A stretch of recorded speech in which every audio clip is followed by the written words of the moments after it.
बिस्मिल्लाहिर्रहमानिर्रहीम। अस्सलाम वालेकुम नाज़रीन, आप देख रहे हैं प्रोग्राम अंदर की बात फयाज राजा के साथ और आप देखते हैं मुझे मेरे यूट्यूब चैनल और फेसबुक पेज के ऊपर।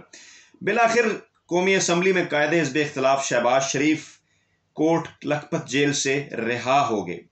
इस हवाले से अंदर की कहानी क्या है, शहबाज शरीफ को जेल से रहा किसने करवाया, उनकी जमानत कैसे हो गई और कोर्ट लखपत जेल में गुजरे 207 दिनों की कहानी क्या है, और पीडीएम तहरीक के दौरान जो उन्होंने 10 अहम तरीन मुलाकातें की शहबाज शरीफ ने जेल के अंदर, उसके हवाले से तफसीलात आपको बताएंगे। उनकी ज़मानत, उनकी रहाई के हवाले से ख़बरें आप सुन चुके हैं। हमारा क्योंकि वादा है कि हम आपके पास, हम आपके साथ, हम आपकी खिदमत में अंदर की खबर लेकर आएंगे, तो ये कुछ बैकग्राउंड के साथ कुछ अंदर की इंफॉर्मेशन आपके साथ शेयर करने जा रहे हैं। पहले इस सारे मामले को यूं समझ लीजिए कि शहबाज शरीफ की ये जो रिहाई का अमल है ये इतना सादा नहीं है। उनकी गिरफ्तारी और फिर उनकी रहाई की जो टाइम लाइन है वो देखते हैं। शहबाज शरीफ साहब को गिरफ्तार करने के लिए 2 जून को नैब ने उनकी गिरफ्तारी के लिए मॉडल टाउन पर उनकी रहायशगाह के ऊपर छापा मारा, नहीं गिरफ्तार कर सके। 3 जून को शहबाज शरीफ को जमानत कबल अज गिरफ्तारी मिल जाती है अदालतों से, और 17 जून को शहबाज शरीफ एक मरतबा फिर जाते हैं और उनकी जमानत में तोसी हो जाती है। अगली तोसी शहबाज शरीफ को 23 जुलाई को मिलती है, यानी अगले महीने, और एक मरतबा फिर उनकी जमानत में तोसी हो जाती है। एक मरतबा फिर 18 अगस्त को वो अदालतों के पास जाते हैं और 18 अगस्त को उनकी जमानत में एक मरतबा फिर तोसी हो जाती है।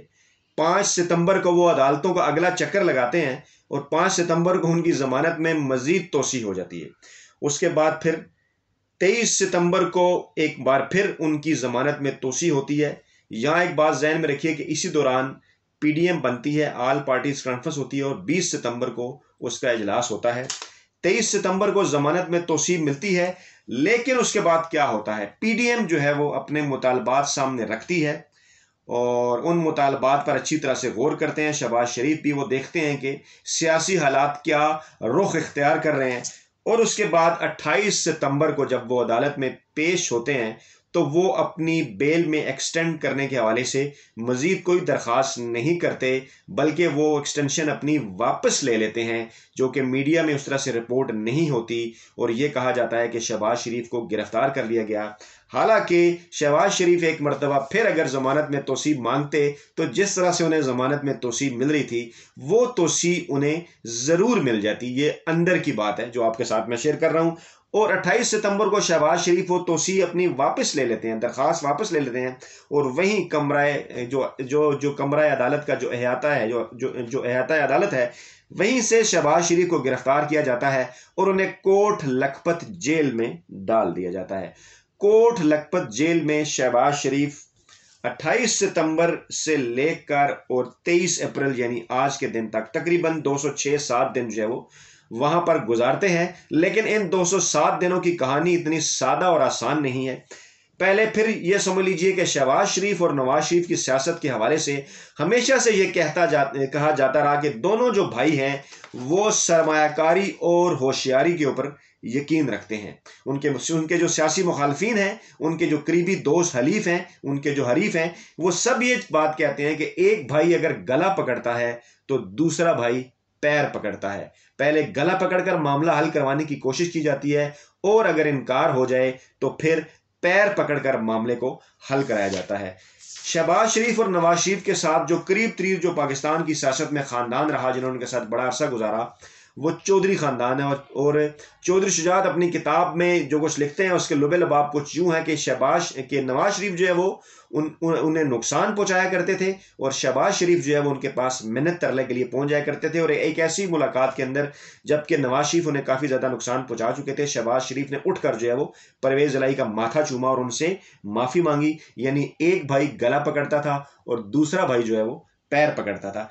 यही जो अपनी सियासत का अंदाज है उन्होंने इस वक्त भी अपनाया। शहबाज शरीफ ने, पीडीएम ने जब ये ऐलानात किए कि वो इमरान खान के खिलाफ जो है वो तहरीक चला रहे हैं, और उसमें से कुछ ऐसे ऐलानात भी थे जो इंतहाई खतरनाक थे, अगरचे हमने अपनी वीडियो में ये बताया कि ये पूरे नहीं होने वाले, लेकिन मुल्क का निज़ाम जो है वो लपेटने की साजिश की गई। और जिस किस्म का बयानिया जो है वो अपनाया गया, आपको याद होगा कि उस बयानिए के साथ सिर्फ और सिर्फ मरियम नवाजी को आगे किया गया, और मुस्लिम लीग के अंदर बैठे चंद हलकों ने और शरीफाना सरमायाकारी रखने वाले चंद हलकों ने यह फैसला किया कि शहबाज शरीफ को सरे-दस्त जो है वो पीछे कर दिया जाए। शहबाज शरीफ की अपनी भी ये ख्वाहिश थी और इस तरह से उन्होंने अपनी गिरफ्तारी डलवा दी और वो चले गए जेल के अंदर कोट लखपत में। और इस दौरान जो है वो पीडीएम की तहरीक मुल्क में चलना शुरू हो गई। अब आप याद कीजिए कि पीडीएम की तहरीक में गुजरांवाला में, मुल्तान में, कराची में, कोयटा में, पेशावर में, लाहौर में जलसों में क्या जुबान इस्तेमाल की गई, इदारों के मुतल्लिक, मुल्क पाकिस्तान के मुतल्लिक, पाक अफवाज के मुतल्लिक, इलेक्शन कमीशन नैब के मुतल्लिक, हुकूमत के मुतल्लिक, यहाँ तक कि पाकिस्तानी ज़ुबान के मुतल्लिक, उर्दू ज़बान के मुतल्लिक, पंजाबियों के मुतल्लिक और कायद आज़म के मज़ार पे क्या कुछ हुआ और उलमा इकबाल के मुतल्लिक, यानी कि कोई ऐसा पहलू नहीं छोड़ा गया जिससे जो है वो मुल्क दुश्मन फ़ायदा जो है वो ना उठा सकें। और ये तमाम जो मामलात हैं वो पीडीएम के जलसों के दौरान हुए। शहबाज शरीफ इस बयानी के साथ नहीं चल सकते थे, इसलिए वो खामोशी से जानबूझकर जो है वो अंदर होकर बैठ गए। लेकिन इस दौरान अंदर होकर वो बैठे तो सही, लेकिन ये 207 दिन उन्होंने वैसे नहीं गुजारे, बल्कि इन 207 दिनों में उन्हें एक कहना चाहिए कि लेयर लाइफ थी उनके लिए। जेल के अंदर वो एक इंपॉर्टेंट, जिसको कहना चाहिए कि वीआईपी ट्रीटमेंट के साथ वो कैद एंजॉय करते रहे। और हमारी मालूमात के मुताबिक इस दौरान उनसे 10 अहम तरीन सियासी और समाजी शख्सियात ने मुलाकात की, जिनके अंदर जो है वो आपको याद होगा कि मोहम्मद अली दुरानी भी शामिल थे। जब पीडीएम की तहरीक ने थोड़ा उनके ख्याल में जोर पकड़ना शुरू किया और जब मफाहमत के हवाले से बात हुई और मोहम्मद अली दुरानी आगे आए, मुस्लिम लीग फंक्शनल के साथ जिनका तल्लक है, उन्होंने शहबाज शरीफ से मुलाकात की। फिर उन्होंने, आपको याद होगा, रावलपिंडी में चौधरी निसार के साथ मुलाकात की। शहबाज शरीफ और चौधरी निसार, इनका बैकग्राउंड ये है कि नवाज शरीफ के तीनों दौरे हुकूमत में ये गाड़ियों के अंदर रात के अंधेरे में काले शीशों वाली गाड़ियों के अंदर बैठकर छुपकर पिंडी में जर्नैलों से मुलाकात किया करते थे। और वो मामलात जो नवाज शरीफ खराब किया करते थे वो ये दोनों सीधे किए करते थे। तो फिर इस मामले को समझिए कि इन 207 दिनों के अंदर 10 अहम तरीन जो मुलाकातें हुई, इन अहम तरीन मुलाकातों के अंदर मोहम्मद अली दुरानी के अलावा कुछ हुकूमती माफ कीजिएगा, कुछ उनकी अपनी पार्टी के रहनुमा शामिल थे और एक ऐसे शख्स भी इसके अंदर शामिल थे जो कि हुकूमती रहनुमाओं के बड़े करीब रहे। और इस दौरान मुसलसल आइंदा आने वाले मुस्तकबिल के सिनेरियो के हवाले से भी जो है वो बातचीत की जाती रही। एक बात जहन में रखिए, मैं कतन ये तासुर नहीं दे रहा, ये बात कर रहा हूं कि इमरान खान को डील करना चाहते थे इस तरह इनके साथ, लेकिन बहरहाल एक स्मोक स्क्रीन जो है वो इदारों में बैठे लोगों की जानिब से, जो शरीफाना सरमायाकारी के ऊपर यकीन करते हैं, उनकी जानिब से एक स्मोक स्क्रीन जो है वो क्रिएट की जाती है। और इसी दौरान वो सारे मामलात होते हैं और मीडिया में कुछ और चल रहा होता है और मेरे प्यारे और भोले नाज़रीन जो है उनके सामने कुछ और तस्वीर पेश कर रही होती है, लेकिन असल में अंदर कुछ और मामला चल रहा होता है। यही मेरे 20 साल सहाफ़ती तजर्बे का निचोड़ है। और यही मुलाकातों के दौरान इस बात के ऊपर बातचीत होती रही कि किस मौके के ऊपर जो है वो मरियम नवाज नाकाम होंगी और मरियम नवाज जो है वो पीछे हटेंगी और उसके बाद फिर जो है वो शहबाज शरीफ को आगे बढ़ाया जाएगा। लेकिन इस दौरान काफ़ी लोगों को इस बात का यकीन था कि शायद इमरान खान के आसाब जो है वो जवाब दे जाएं, इमरान खान जो है वो इन सारी बातों को बर्दाश्त ना कर सकें, या कुछ लोगों का यह ख्याल था कि इतनी बड़ी तादाद के अंदर मुल्क पाकिस्तान से अवाम को बाहर निकाल लिया जाएगा कि हुकूमत जो है लपेट दी जाएगी, सेनेट इलेक्शन भी नहीं होंगे और उसके बाद फिर अल्लाह अल्लाह खैर सल्ला और फिर वो सारा टारगेट अपना अचीव कर लिया जाएगा, जिसका मकसद था कि शहबाज शरीफ को पीछे रख के मरियम नवाज को आगे करना। लेकिन इमरान खान के असाब भी मजबूत थे, अवाम भी बाहर नहीं निकले। इस दौरान पीडीएम मुकम्मल तौर पर नाकाम हुई और इस हद तक नाकाम हुई कि पीपल्स पार्टी और मुस्लिम लीग नवाज जो है वो आपस में लड़ पड़ी। और मिड अप्रैल की ये बात है और इसके बाद फिर ये शहबाज शरीफ की जमानत का जो मामला है वो आगे आना शुरू हुआ।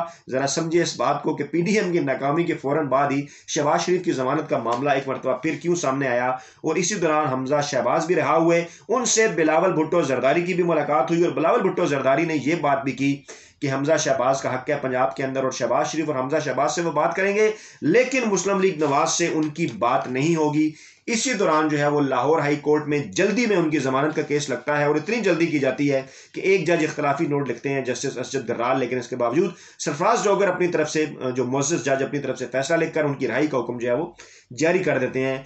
बैल मंडे नहीं चढ़ती और ये बताया जाता है कि इख्तलाफी नोट आ गया। फिर एक रेफरी जज, एक जो है वो जो है लाहौर हाई कोर्ट के चीफ जस्टिस की जानिब से जो है वो रेफरी बेंच तश्कील दिया जाता है। रेफरी बेंच के पहले दिन के रिमार्क्स कुछ इस किस्म के सामने आते हैं कि लोग वीडियोस करते हैं कि शायद शहबाज शरीफ को जमानत नहीं मिलने वाली और शहबाज शरीफ साहब को धोकर रख दिया गया है। लेकिन मैं भी उस वक्त यही बात कर रहा था और मेरे नाज़रीन भी यकीनन समझ रहे थे कि यह मामला ज़रूर आगे बढ़ेगा और फिर यह मामला आगे बढ़ता है और आज शहबाज शरीफ को जमानत के ऊपर रहा कर दिया जाता है एक ऐसे केस के अंदर जो कि सासाजात, जो आमदन से ज्यादा सासाजात का जो मनी लॉन्ड्रिंग का केस है, जिसके हवाले से मेरे और आप जैसा कोई बंदा अगर पकड़ा जाए तो शायद वो बरसों जमानत ना करा सके, लेकिन इस मामले के ऊपर एक VIP कैदी शहबाज शरीफ साहब की जो जमानत है वो हो जाती है। और मौजूदा सियासी हालात को देखते हुए शरीफाना सरमाकारी करने वाले लोग ये समझते हैं, जानते हैं कि ऐसे मौके के ऊपर कि जब जहांगीर तरीन की जानिब से भी इमरान खान के ऊपर किसी किस्म का कोई दबाव बढ़ाया जा रहा है, अगरचा वो मुलाकात के हवाले से उनकी बात हो चुकी है, इस मौके के ऊपर शहबाज शरीफ का जो है वो जेल से बाहर आना क्यों कर कैसे जरूरी है और मरियम नवाज की खामोशी क्यों कर जरूरी है। मरियम नवाज शहबाज शरीफ के पास पहुंची है मुलाकात करने के लिए, मुलाकात की तफसीलात अभी आना बाकी हैं। ये थी अब तक की तमाम तरह अपडेट्स, जो अंदर की बातें जो शहबाज शरीफ की रिहाई के हवाले से आपके साथ गोश गुजार करना थी। नई वीडियो के साथ जल्द आप खिदमत में हाजिर होऊंगा। अपना बहुत ख्याल रखिएगा। अल्लाह हाफिज।